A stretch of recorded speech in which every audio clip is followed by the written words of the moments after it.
Bismillahirrahmanirrahim.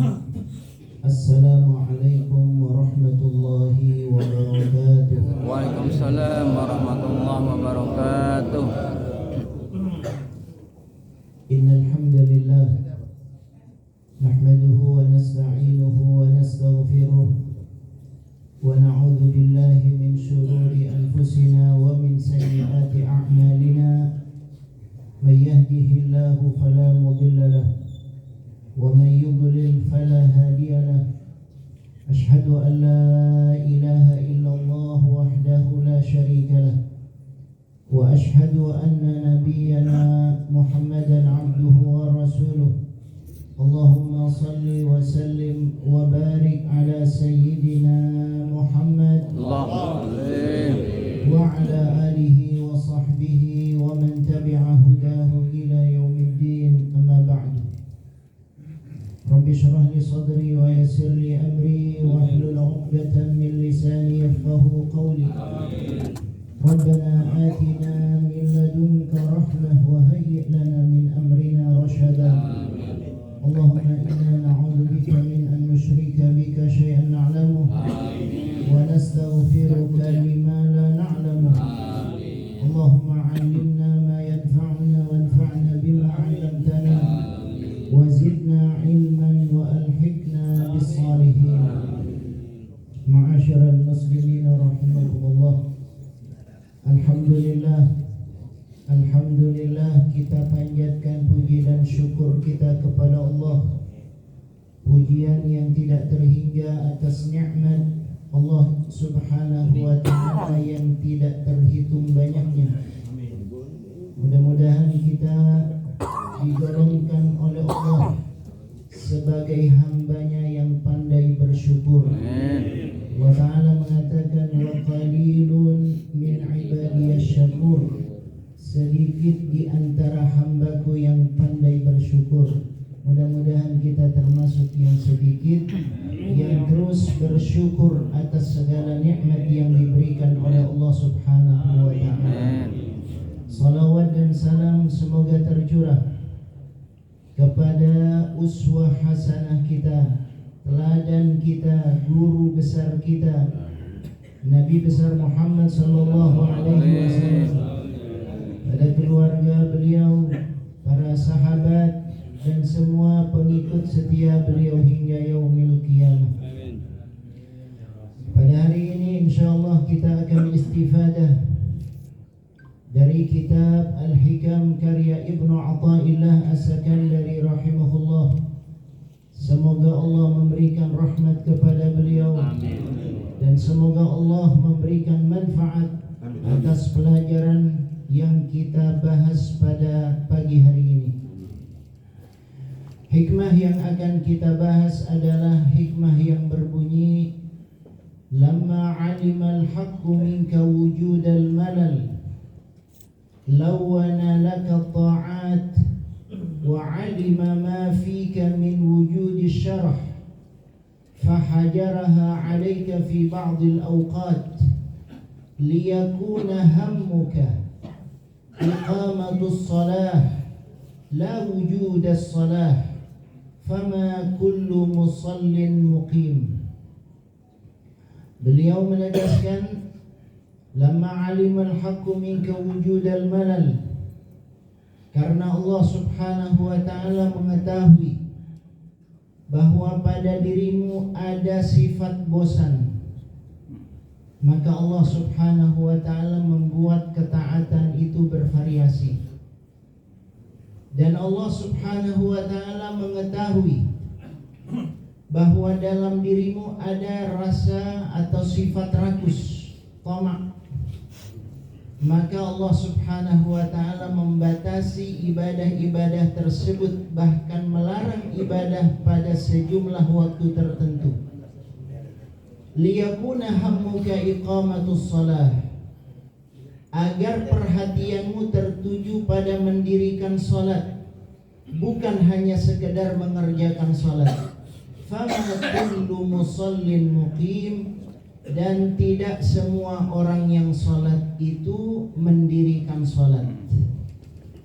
Ini adalah satu hikmah yang sangat penting untuk menjadi pelajaran buat kita semuanya. Kita sadar betul bahwa kita hadir ke dunia ini untuk beribadah kepada Allah. Wa ma khalaqtul jinna wal insa illa liya'budun. Dan Allah Subhanahu wa taala juga mengetahui bahwa dalam diri manusia, dalam diri kita ada sifat-sifat tertentu yang menjadi fitrah manusia. Karena itu Allah Subhanahu wa taala mengatur bagaimana cara beribadah kepada Allah Subhanahu wa taala. Tidak dibiarkan, tidak diserahkan kepada manusia secara mutlak. Tapi Allah Subhanahu wa taala mengatur bagaimana cara beribadah. Allah taala mengatur waktu-waktu kapan kita beribadah. Allah Subhanahu wa taala juga menentukan tata cara ibadah yang benar, yaitu lewat Nabi kita Nabi Muhammad sallallahu alaihi wasallam. Jadi kita beribadah bukan semau kita, bukan sesuai dengan selera kita dan keinginan kita, tapi kita beribadah sesuai dengan petunjuk dan contoh yang diberikan oleh Nabi kita Nabi Muhammad sallallahu alaihi wasallam. Ibnu Athaillah dalam hal ini menegaskan, lamma alima al-haqqu minka wujudal malal lawana laka ta'at. Allah taala mengetahui, Allah taala yang menciptakan kita, yang menyusun dan membentuk kita. Allah taala mengetahui dalam diri kita ada satu sifat yang kalau dibiarkan berbahaya, yaitu sifat bosan dan sifat jemu. Saya kira setiap kita punya sifat tersebut. Sifat bosan, sifat jemu, jenuh. Ini adalah satu sifat yang ada pada setiap manusia. Karena itu orang yang melakukan ibadah kepada Allah Subhanahu wa taala, agar mereka tidak bosan, agar mereka tidak jemu, Allah Subhanahu wa taala menjadikan ibadah itu bervariasi. Tidak hanya satu bentuk ibadah, tidak hanya satu jenis ibadah yang ditetapkan oleh Allah. Andaikan ibadah itu hanya berupa salat saja, terus manusia melakukan salat setiap waktu, barangkali di saat-saat awal mungkin masih semangat, tapi kemudian bisa jadi sesudah itu dia merasa bosan dengan ibadah yang berulang kali dilakukan. Bisa jadi sifat bosan itu menimpa manusia.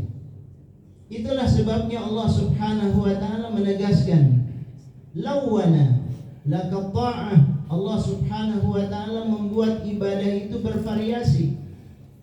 Allah Ta'ala membuat ibadah itu beragam jenisnya, bukan hanya satu jenis. Allah Subhanahu wa Ta'ala menjadikan ibadah salat saja, misalnya salat itu beragam, ada yang wajib, ada yang sunnah. Yang wajib hanya 5 waktu, yang sunnah diberikan kebebasan oleh Allah. Ada salat malam, ada salat duha, ada salat rawatib. Ada solat-solat yang kita kerjakan pada kondisi tertentu. Ada solat taubah, ada solat istisqa, ada solat hajat, ada solat tasbih. Beragam solat yang ditetapkan oleh Allah Subhanahu wa ta'ala lewat Nabi kita Nabi Muhammad sallallahu alaihi wasallam. Maksudnya agar kita tidak merasa bosan, sesuai dengan kondisi dan keadaan kita. Orang yang punya hajat silahkan dia melaksanakan salat hajat. Orang yang sedang bingung memilih di antara 2 hal, silahkan dia melaksanakan salat istikharah. Begitu yang diajarkan di dalam syariat. Dan tidak hanya salat, Allah Subhanahu wa ta'ala juga menetapkan ibadah yang lain. Ada ibadah dalam bentuk puasa, ada ibadah dalam bentuk haji, umrah, ada ibadah dalam bentuk zakat, sedekah, bahkan ada ibadah dalam bentuk ibadah sosial. Kalau tadi bentuknya adalah ibadah mahdhah, Maka ada ibadah-ibadah sosial, di antaranya kita membantu fuqara wal masakin. Kita berkunjung kepada mereka, membantu mereka. Kita bantu anak-anak yatim, anak-anak yang membutuhkan du'afa. Ini semua adalah bagian dari ibadah dan ketaatan yang dibuat variasi oleh Allah Subhanahu wa taala. Allah Subhanahu wa taala juga menjadikan bahkan setiap amal, pekerjaan, aktivitas, kesibukan kita, walaupun barangkali secara zahir kelihatannya bersifat duniawi, barangkali kita bekerja mencari nafkah, barangkali kita bekerja untuk mencari penghasilan, pergi pagi pulang sore. Tapi semua itu kalau diniatkan untuk mencari ridha dari Allah, kalau itu diniatkan untuk mencari kebaikan yang disiapkan, dijanjikan oleh Allah, maka aktivitas kita, kesibukan kita, upaya kita, itu semuanya bernilai ibadah di sisi Allah Subhanahu wa ta'ala. Tidak ada yang sia-sia. Inilah Islam. Islam menjadikan ibadah itu bervariasi, bukan hanya satu ibadah, bukan hanya salat saja kepada Allah, tidak. Tapi setiap aktivitas kita, setiap kesibukan kita, setiap amal kita, kalau itu diniatkan untuk mencari ridha dari Allah, maka bernilai ibadah di sisi Allah Subhanahu wa ta'ala. Jamaah sekalian, satu waktu Nabi kita Nabi Muhammad sallallahu alaihi wasallam berada di dekat Ka'bah bersama dengan sahabat. Lalu ada seseorang yang gagah, yang cekatan. Dia berjalan dengan lincah, berjalan dengan tegap. Lalu sahabat yang sedang bersama dengan Rasulullah sallallahu alaihi wasallam berkomentar, "Ya Rasulullah, law kana hadza fi sabilillah." Ya Rasulullah, indah sekali, bagus sekali kalau orang ini cekatannya, sigapnya itu dipergunakan dalam rangka jihad di jalan Allah, luar biasa. Ini kata sahabat mengomentari apa yang dilakukan oleh orang tersebut. Lalu Nabi sallallahu alaihi wasallam meluruskan pemahaman tersebut, sebab khawatir seakan-akan yang bernilai ibadah kalau cekatan dalam jihad saja, kalau sigap dalam jihad saja, dalam perang saja. Nabi sallallahu alaihi wasallam mengoreksi dan mengatakan kepada sahabat tadi, "Lau kana kharaja atau in kana kharaja yas'a fi auladin sighar fahuwa fi sabilillah." Kalau dia keluar dari rumahnya dalam rangka untuk membantu anak-anaknya, mencukupi kebutuhan anak-anaknya yang masih kecil, yang membutuhkan uluran pertolongan dan bantuannya, membutuhkan nafkah darinya, maka terhitung pahala fisabilillah. Ini kata Nabi sallallahu alaihi wasallam, "In kana kharaja yas'a fi syaikhaini kabiraini, fi abawaini syaikhaini kabiraini." Kalau dia keluar dari rumahnya dalam rangka untuk membantu mencukupi kebutuhan orang tuanya yang sudah tua, yang sudah renta, yang sudah tidak mampu menafkahi dirinya sendiri, dia bantu orang tuanya tersebut, maka Nabi sallallahu alaihi wasallam mengatakan, "Fahuwa fi sabilillah." Itu juga terhitung pahala fi sabilillah.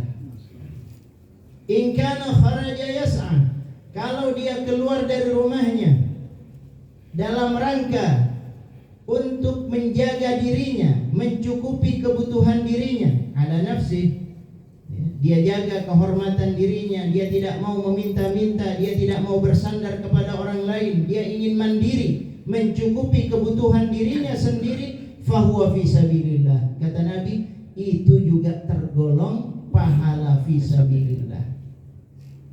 In kana kharaja yas'a. Tapi kalau dia keluar dalam rangka riyaan, mufakharatan, dalam rangka riya, ingin dilihat oleh orang, ingin dibanggakan oleh orang karena bangga-banggaan, fahuwa fi sabilis syaitan, maka keluarnya adalah di jalan setan, bukan di jalan Allah Subhanahu wa taala. Jadi kita lihat bagaimana Nabi kita Nabi Muhammad sallallahu alaihi wasallam menegaskan setiap amal, setiap kesibukan, setiap aktivitas yang kita lakukan kalau itu niatnya adalah untuk kebaikan, mencari ridha dari Allah, tidak ada yang sia-sia. Semuanya bernilai ibadah di sisi Allah Subhanahu wa taala. Ini yang disebutkan oleh Ibnu Athaillah, lawana laka ta'at, ketaatan itu bukan hanya satu bentuk. Ketaatan itu bukan hanya satu jenis. Ketaatan itu sangat luas. Apa saja yang kita lakukan di jalan Allah dalam rangka kebaikan terhitung ibadah di sisi Allah Subhanahu wa taala. Kemudian Ibnu Athaillah mengatakan, sehingga dari sini kita melihat lawana laka ta'ah. Kata Ibnu Athaillah, Allah Ta'ala menjadikan ibadah itu bervariasi, bukan hanya satu.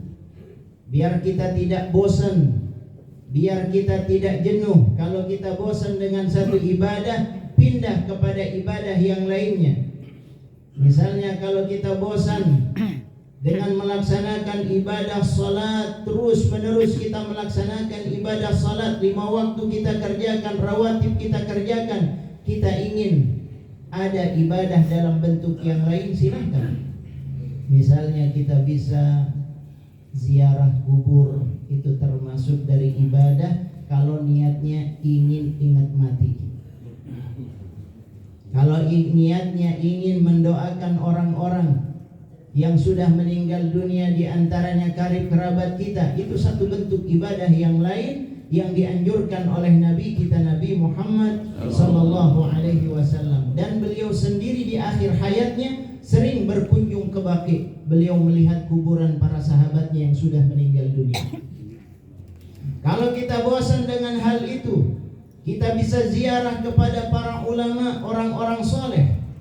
Setiap langkah kita menuju ke tempat ulama, orang soleh, bahkan kepada saudara kita di jalan Allah, kita ingin berkunjung, kita ingin tahu kondisinya, kita ingin tahu keadaannya, niat kita tidak lain karena Allah, maka malaikat akan mendoakan, laqad tibta wa taba mamsyak wa tabawwa'ta minal jannati manzila. Kata malaikat berdoa kepada Allah, engkau adalah orang baik.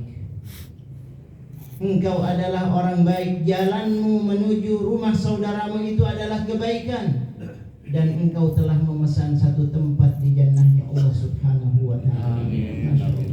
Ibadah jemaah sekalian, silaturahim, berkunjung kepada orang-orang baik saudara kita, apalagi kepada para ulama, itu adalah bagian dari ibadah yang pahalanya besar di sisi Allah Subhanahu wa ta'ala. Kalau kita bosan dengan itu, bisa pergi ke rumah sakit, lihat orang-orang yang sedang sakit. Itu bagian dari rihlah kita, ruhiyah kita, agar kita tahu bagaimana lemahnya manusia, agar orang yang sakit itu terhibur, agar kita bisa mendoakan dan dia mendoakan kita. Pahalanya besar di sisi Allah Subhanahu wa ta'ala. Lawana laka ta'ah, ibadah itu bukan cuma satu, tapi banyak hal yang kalau kita lakukan karena Allah bernilai ibadah. Jadi jangan sampai kalau kita udah bosan, merasa bosan ibadah terus, lalu pindahnya bukan kepada taat tapi kepada maksiat. Jangan. Ada orang bosan ibadah, pindahnya kemana? Maksiat. Na'udzubillah min dzalik. Bosan di majelis terus. Akhirnya apa yang dilakukan? Biarlah dia joget-joget, dia nyanyi-nyanyi karena ingin memecahkan kebosanan. Dia pergi ke pantai, lihat wanita-wanita yang terbuka auratnya, katanya cuci mata. Bosan katanya di majelis ini terus. Ini enggak benar. Pindah dari taat kepada maksiat. Na'udzubillah min dzalik. Dia ingin terhibur. Caranya bagaimana? Dia datang ke bioskop, dia tonton film-film yang tidak pantas. Itu bukan cara seorang mukmin. Seorang mukmin kalau bosan ibadah dalam satu bentuk ibadah, dia pindah kepada ibadah ibadah dalam bentuk yang lainnya, itu yang diajarkan oleh Nabi kita Nabi Muhammad sallallahu alaihi wasallam. Masih banyak bentuk ibadah yang lain yang bisa dilakukan. Kemudian Ibnu Athaillah mengatakan, wa alima ma fika min wujudi syarah. Allah Ta'ala tahu bahwa selain rasa bosan dalam diri manusia juga ada sifat rakus. Kadang-kadang sebaliknya, bukan bosan, tapi terlalu berlebihan dalam ibadah. Habis ibadah lagi, terus melakukan ibadah secara berlebihan. Karena syarah, ada sifat tamak dalam diri manusia yang kalau dilakukan berlebihan tidak baik. Semua yang berlebihan itu tidak baik. Bukan cuma makan dan minum. Kulu washrabu wala tusrifu innallaha la yuhibbul musrifin. Bukan hanya dalam hal makanan dan minuman saja. Ibadah kalau berlebihan juga tidak baik. Ada pada masa Nabi kita Nabi Muhammad sallallahu alaihi wasallam satu riwayat, ada sahabat yang kalau malam Masya Allah dia melakukan qiyamul lail, melakukan tahajud. Kalau sudah ngantuk dia buat tali antara tiang ke tiang. Apa yang dia lakukan? Dia sholat sambil pegangan ke tali tersebut, takut jatuh soalnya ngantuk. Nabi sallallahu alaihi wasallam melihat, apa ini? Kata sahabat, oh ini tali punyanya fulan. Kalau dia qiyamul lail khawatir ngantuk, dia pegangan dengan tali tersebut. Tidak, putuskan, kata Nabi. Allah subhanahu wa ta'ala tidak bosan sampai hamba tersebut yang bosan. Hambanya yang bosan, Allah tidak bosan. Cuma jangan sampai hambanya itu melakukan sesuatu yang berlebihan. Iyyakum wal ghulu, jangan berlebih-lebihan dalam beragama. Biasa-biasa saja. Ini yang diajarkan oleh Nabi kita Nabi Muhammad sallallahu alaihi wasallam. Ada orang yang ingin sholat terus sampai takalluf, memaksakan dirinya, enggak boleh. Ada orang yang ingin tilawah terus sampai dia ingin mengkhatamkan berkali-kali, akhirnya bacaannya terlalu cepat, dia tidak memperhatikan tajwid dan makharijul hurufnya. Ini salah. Banyak orang yang melakukan ibadah akhirnya hanya kepada banyak, tidak memikirkan kualitas. Ini masalah. Jadi seringkali orang cuma melihat kepada banyaknya, ya, khatam berkali-kali, ya, ngaji berkali-kali, sholat bilangan rakaatnya luar biasa. Tapi kalau dilihat kepada kualitasnya kurang. Mengorbankan kualitas. Padahal dalam agama disebutkan oleh Allah Subhanahu wa taala, "Alladzi khalaqal mauta wal hayata liyabluwakum ayyukum ahsanu amala." Bukan aktsaru amala, bukan. Bukan yang paling banyak amalnya di antara kalian, bukan, tapi yang paling bagus amalnya. Walaupun hanya 2 rakaat, tapi dikerjakan dengan khusyuk, dengan tumakninah, dengan penuh penghayatan, itu lebih baik daripada sejumlah rakaat, puluhan rakaat yang dikerjakan tanpa penghayatan dan dikerjakan tanpa tumakninah. Jadi kita melihat bagaimana Ibnu Athaillah mengatakan, "Alima ma fika min wujudi syara' fahajaraha 'alaika fi ba'dil awqat." Karena itu Allah melarang bagi orang yang punya sifat tamak, punya sifat rakus. Allah Ta'ala memberikan satu terapi, yaitu jangan melaksanakan ibadah di waktu-waktu tertentu.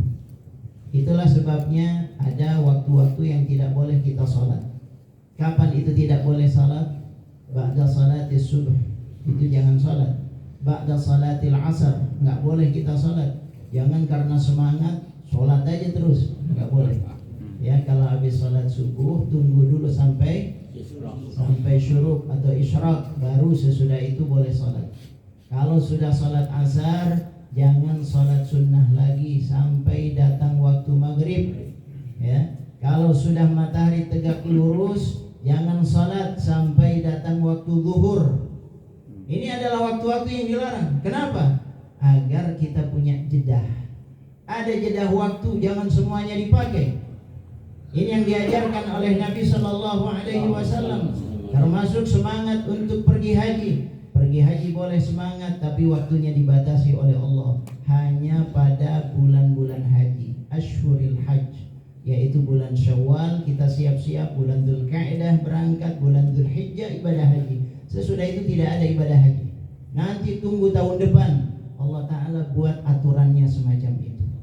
Demikian pula dengan zakat, dibuatkan aturannya oleh Allah.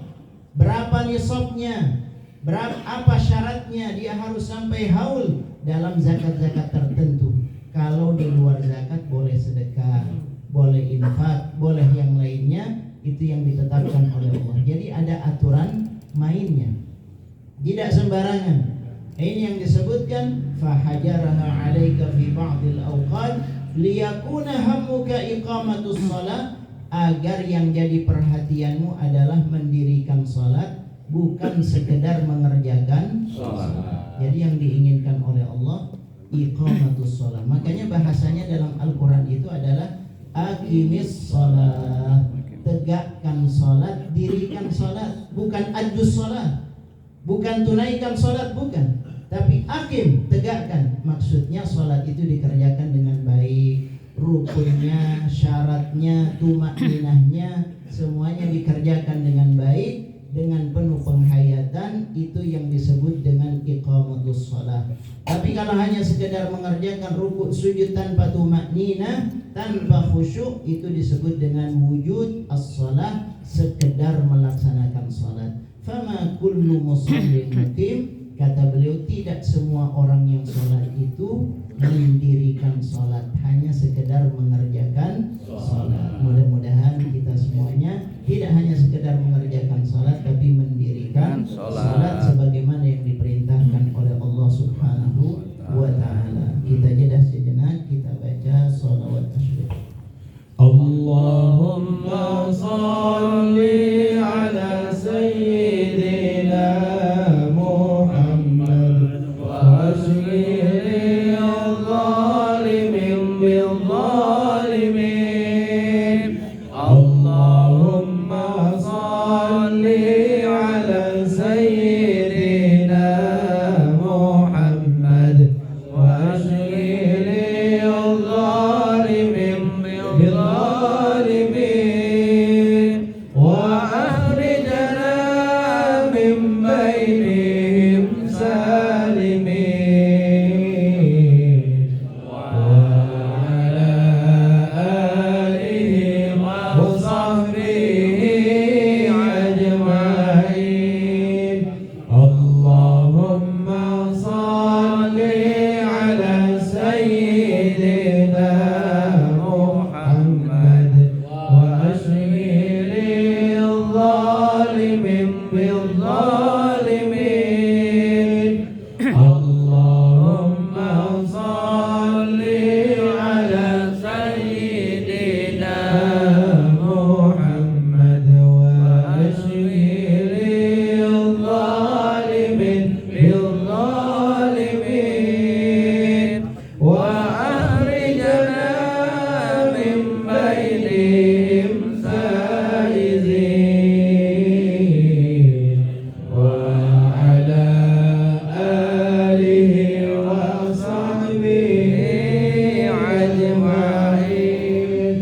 Allahumma salli ala sayyidina Muhammad wa ashghil al-zalimin bil-zalimin. Allahumma salli ala sayyidina Muhammad wa ashghil al-zalimin bil-zalimin wa akhrijna min bainihim salimin wa ala alihi wa sahbihi ajma'in. Ikhwatal iman rahimakumullah. Jadi ketika Allah memerintahkan kita salat, itu tujuannya adalah wa aqimis salata Lidzikri, agar ingat kepadaku. Bukan hanya sekedar sholat, tapi ada penghayatan agar kita ingat kepada Allah. Kalau sholatnya berkualitas, insya Allah tujuan sholat itu tercapai.